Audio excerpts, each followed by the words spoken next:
का पावन पुण्य।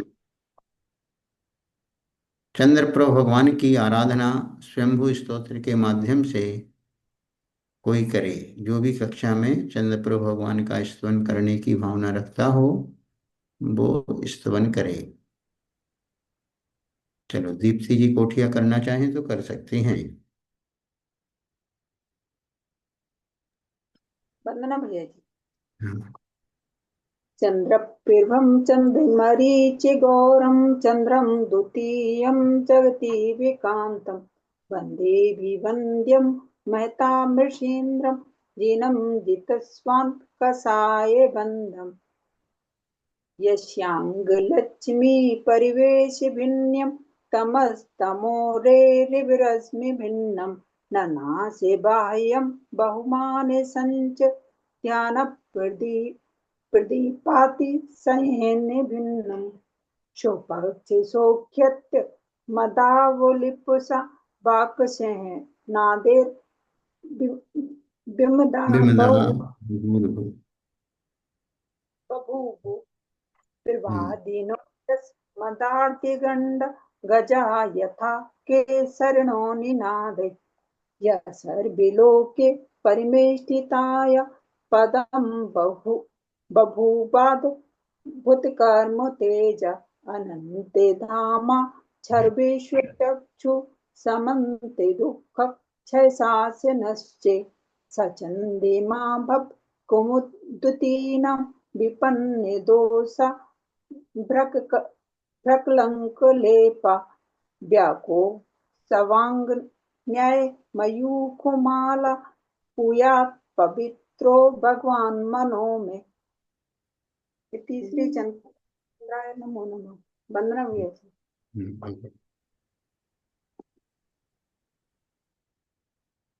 कल अपन तत्वार सूत्र का नवम अध्याय पढ़ रहे थे।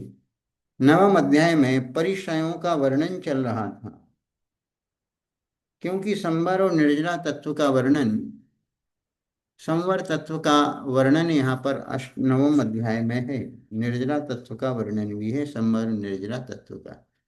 संवर के कारण बतलाए थे गुप्ति समिति धर्मानुप्रेक्षा परिचय जय चारित्रिक। परिचयों के बारे में बतलाया, परिचय 22 प्रकार के होते हैं। पर ये बतलाया था किस जीव को कितने परिचय होते हैं। तो बतलाया था कि सूक्ष्म सांप्राय छदमस्त वीतराग्योश चतुर्दश। सूक्ष्म सांप्राय अर्थात 10वां गुण स्थान, छदमस्त वीतराग से 11वां गुण स्थान और 12वां गुण स्थान लेना, इनके 14 परिचय होते हैं। एकादश जिन्हें अर्थात अरिहंत भगवान के 11 परिचय माने, क्योंकि वेदनी कर्म के उदय से जो परिचय होते हैं वो वेदनी कर्म का उदय अरिहंत भगवान को है। यद्यपि 11 परिचय मात्र उपचार से ही माने हैं, वस्तुतः तो मोहिनी कर्म का उन्होंने क्षय कर दिया है, इसलिए अब उनको कोई परिचय की अनुभूति होगी नहीं। लेकिन फिर भी वेदनी कर्म का उदय है, इसलिए उन परिचयों की सत्ता को माना। बादर संप्राय सर्वे, इस सूत्र नंबर 12 में बतलाया था कि बादर संप्राय कसाय कहलाती 6वें से 9वें गुण स्थान के बीच में जो कषाय है इसको बादर संप्राय बोला जाता है। तो बादर संप्राय से 6वें से लेकर 9वें गुण स्थान तक सभी परिचय होते हैं। फिर बतलाया था किस कर्म के उदय से कौन सा परिचय होता है। ज्ञानावरण कर्म के उदय से प्रज्ञा और अज्ञान, ये दो परिचय बतलाए। दर्शन मोह के उदय से अदर्शन और अंतराय के उदय से अलाभ परिचय होते हैं। चारित्र मोहिनी के उदय से होने वाले परिचय बतलाए। चारित्र मोहे नाग्न्या रति स्त्री न सद्या क्रोश याचना सत्कार पुरस्कार बतला दिए। 7 परिचय जो ऐसे हैं जो चारित्र मोहे के उदय से होते हैं। और इस प्रकार 11 परिचयों की चर्चा की। ज्ञानावरण के उदय से 2, दर्शन मोह के उदय से 1, अंतराय के उदय से 1 मतलब 4, और चारित्र मोह के उदय से 7 मतलब 11। इसके अलावा वेदनीय शेषा, वेदनी कर्म के उदय से शेषा अर्थात 11 परिचय होते हैं, इसलिए अरहंत भगवान को भी वेदनी का उदय होने से 11 परिचय माने। अब प्रश्न भैया जी उठता वंदना, है। हम्म। भैया जी वंदना, वेदिनी कर्म का किस तरह से मतलब अपन लेंगे, उदाहरण के सहित बतलाइए। वेदनी कर्म जो वेदिनी कर्म जैसे भगवान को होता है, भगवान को रहता तो है, तो वेदनी वो कर्म अपन का। किस तरह से घटित करेंगे। सुनो तो, अभी वो शरीर में रह रहे हैं, शरीर हाँ। की पराधीनता उनके साथ है। हम्म। शरीर में चाहते हुए भी शरीर से बाहर नहीं जा सकते हैं, तो यही बंधन है उनके साथ। अच्छा।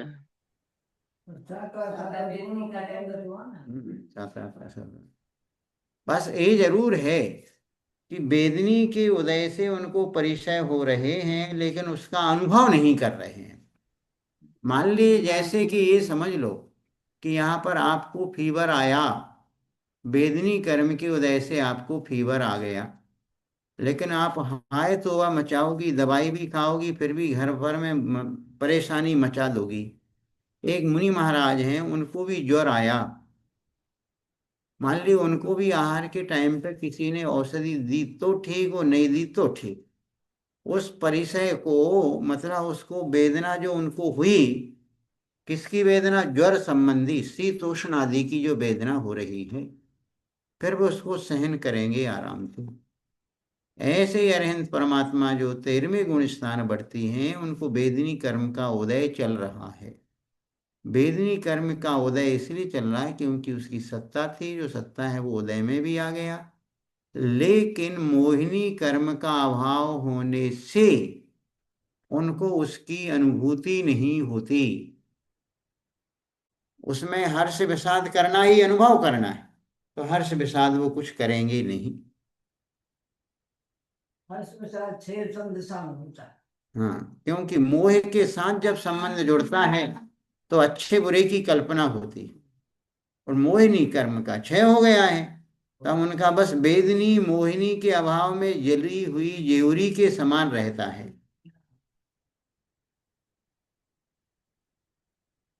जली हुई जेवरी जैसी पड़ी रहती है, रस्सी जैसी तो वो दिखाई देती है, लेकिन वो अटी नहीं है, अब कुछ कुछ काम की नहीं है। आकार नहीं है उनकी, आकार है। आकार है, अकड़ नहीं है। शरीर हो गया है, धातु से हो गया है।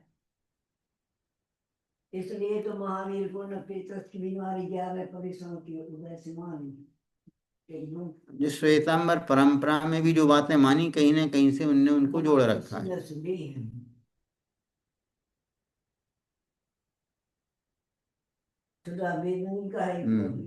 क्योंकि जो वेदिनी के उदय से 11 परिसर में क्षुधा, तृषा, शीत, उष्ण, दंश, मशक, चर्या, सरिया, बध, रोग, तृण, स्पर्श और मल, 11 परिसर माने हैं। इसलिए उन्होंने श्वेतांबर परंपरा में कि केवली भी कबलाहारी होते हैं, इस आधार पर मान लिया है। बीमारी के साथ अब एक साथ होने वाले परिचय कितने होते हैं? 22 में से कितने परिचय ऐसे हैं जो एक साथ हो सकते हैं? तो कल बतलाया था 19 परिचय एक साथ हो सकते हैं। तीन कौन कौन से नहीं होंगे? तो शीत और उष्ण में से कोई एक परिचय होगा, क्योंकि शीत उष्ण एक साथ नहीं हो सकते। चर्या, शय्या, निषद्या, इन तीन में से कोई एक होगा, तो दो वो कम हुए और शीत उष्ण में से एक कम ही हुआ। इस प्रकार तीन परिचय कम कर दिए, तो 22 में से तीन कम हुए, तो 19 परिचय एक साथ हो सकते हैं। अब आज चारित्र के भेद चल रहे हैं। कल ये विषय हो गया था, फिर भी एक बार ले रहे हैं। सामायिक छेदोपस्थापना परिहार विशुद्धि सूक्ष्म सांप्राय यथाख्यात मिति चारित्रम। कहते हैं चारित्र 5 प्रकार का होता है। सामायिक चारित्र, सर्व सावध्य की निर्वृत्ति रूप जो चारित्र है उसको सामायिक चारित्र कहते हैं। सर्व सावध्य मतलब पाप क्रियाओं की पूर्ण रूप से निर्वृत्ति होने का नाम सामायिक चारित्र है। छेदोपस्थापना वो है प्रमाद के वशीभूत होकर के, अपने चारित्र में जो लोग लगे हुए जो दोष हैं, जो अतिचार लगते हैं, उसकी वजह से हमारा जो चारित्र क्या हो जाता है, दूषित हो जाता है, खंड छिद जाता है, टूट जाता है। तो उसका प्रायश्चित लेकर के निर्दोष चारित्र को धारण करना, ये कहलाता है छेदोपस्थापना। परिहार विशुद्धि चारित्र के बारे में कल बतला ही दिया था कि जो प्राणी वध से निवृत्ति रूप जो चारित्र है वो परिहार विशुद्धि चारित्र होता है। ये परिहार विशुद्धि अत्यंत निर्मल चारित्र है, अत्यंत धीर व उच्चदर्शी साधुओं को ही प्राप्त होता है।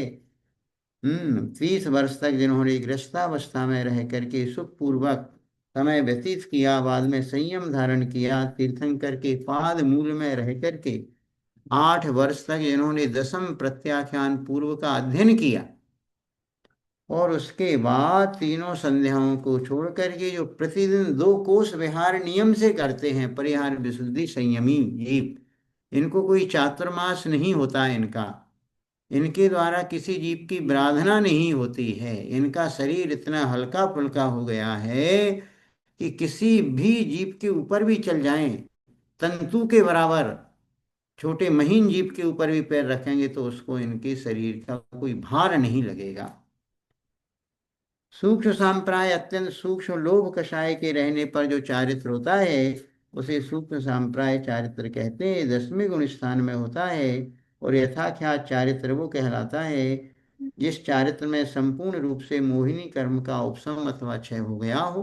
तो ऐसे 11वें 12वें गुण स्थान में, 13वें गुण स्थान में, 14वें गुण स्थान में जो चारित्र है वो यथाख्यात, यथाख्यात का मतलब है जैसा आत्मा का शुद्ध निकालिस रूप है, जिसमें किसी प्रकार की कर्म कालिमा नहीं लगी है, कषाय की कालिमा नहीं लगी है, वो चारित्र जो है यथाख्यात चारित्र कहलाता है।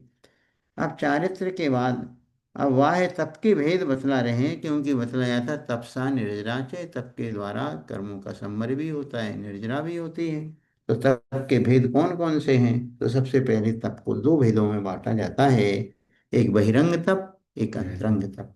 बहिरंग तप में 6 प्रकार के हैं। सूत्र नंबर 19 है, अनसनावमोदर्य वृत्ति परिसंख्यान रस परित्याग विविक्त शय्यासन काय क्लेशा बाह्यम तपः। वाह्य यानी बहिरंग तप, जो बाहरी वस्तु के आलम्बन से जो तप होते हैं उनको बहिरंग तप कहते हैं। जो दूसरों के दिखने में भी आ जाते हैं वो बाह्य तप कहलाते हैं। अनशन, 4 प्रकार के आहार का त्याग करना अनशन है। अवमोदर्य, भूख से कम भोजन ग्रहण करना अवमोदर्य तप है। वृत्ति परिसंख्यान, आहार के समय पर कुछ अटपटी आकड़ी लेना, विधि लेना, ये क्या कहलाता है? वृत्ति परिसंख्यान तप कहलाता है।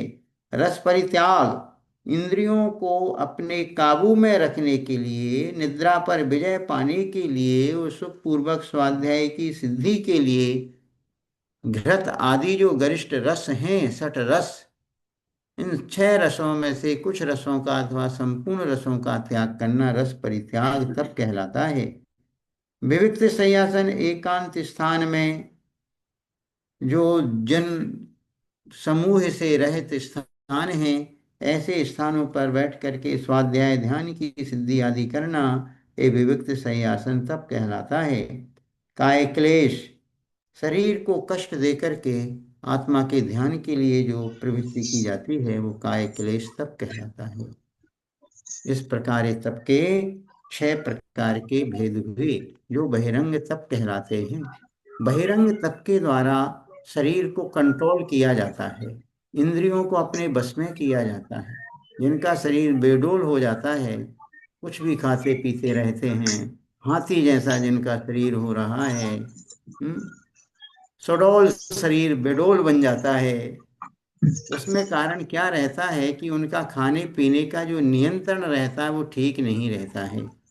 तो इसके लिए बताया है आचार्य भगवंतों ने कि हम 6 प्रकार के तपों के माध्यम से, अनशन अवमोदरी आदि तपों के माध्यम से अपने शरीर को कंट्रोल कर सकते हैं, शरीर को अपने काबू में किया जा सकता है। और जो अंतरंग तप हैं प्रायश्चित आदि, उसके द्वारा आत्मा को निर्मल बनाया जाता है। इस प्रकार दोनों अच्छा बड़े प्रकार के तप से ही बड़े। आत्म सिद्धि होती है, स्वात्मोपलब्धि, आत्म स्वरूप की प्राप्ति इस प्रकार दोनों प्रकार के तप के माध्यम से होती है। सुन रहे हैं सभी लोग? आज कुछ लोग नए लोग दिखाई दे रहे हैं। चलो ठीक है। स्वाध्याय करना चाहिए, सुनना चाहिए। अब आभ्यंतर तप के भेद बतला रहे हैं कि अंतरंग तप, आभ्यंतर मतलब अंतरंग। देखो हम बताते हैं बार बार कि जब रोटी आप सेकते हो तो दोनों तरफ से सेकते हो। सिर्फ ऊपर ऊपर से रोटी सेके तो वो जल जाती है, अंदर से कच्ची रह जाती है। तो अंदर और बाहर दोनों से तपाया जाता है तो आत्मा स्वर्ण जैसी शुद्ध बन जाती है। तो अभ्यंतर तप बतला रहे हैं कि अभ्यंतर तप क्या है। अभ्यंतर तप भी 6 प्रकार के हैं। प्रायश्चित, इस 9वें अध्याय का 20वें नंबर का सूत्र है, तत्वार सूत्र के 9वें अध्याय का सूत्र नंबर 20। प्रायश्चित विनय वैयावृत्त स्वाध्याय विसर्ग ध्यानान्युत्तरम। प्रायश्चित, प्रायश्चित वो कहलाता है प्रमाद के द्वारा उत्पन्न दोषों का परिहार यानी त्याग करना प्रायश्चित है। देखो जैन दर्शन की महानता समझो। अतिचार लग गया, आपके व्रतों को आपने अंगीकार किया, व्रतों का आप पालन कर रहे हैं, व्रतों के पालन में असावधानी हुई, वो अतिचार कहलाता है। प्रमाद के कारण अतिचार लगते हैं। अब अतिचार को यदि आपने दूर कर दिया तो वो प्रायश्चित की श्रेणी में आया, और प्रायश्चित की श्रेणी मतलब तप की श्रेणी में रख लिया। और यदि आपने अतिचार को छुपा दिया, अतिचार को दूर नहीं किया, तो अतिचार धीरे धीरे अनाचार में बदलेगा, और अनाचार में बदलने के बाद आपका व्रत खंडित हो जाएगा, आप पाप के भागीदार बनेंगे। तो आपके व्रत में कोई दोष लग गया और आपने अपने गुरु महाराज के पास प्रायश्चित रूप में उसको स्वीकार कर लिया कि हमें आप प्रायश्चित दीजिए, और आपने निर्मल मन से, निर्दोष वृत्ति से, सही यथार्थ सत्यता का परिचय देते हुए प्रायश्चित अंगीकार किया है, तो प्रायश्चित तब की श्रेणी में आएगा। उससे आपको जो अतिचार के माध्यम से जो आश्रव हुआ था उसकी भी निर्जरा होगी। तो ये कितना जैन दर्शन की कितनी महिमा है। प्रायश्चित लेने को कोई अपराध नहीं समझना। प्रायश्चित लेना मतलब तपश्चरण को अंगीकार करना है। देखो कितनी बड़ी बात है।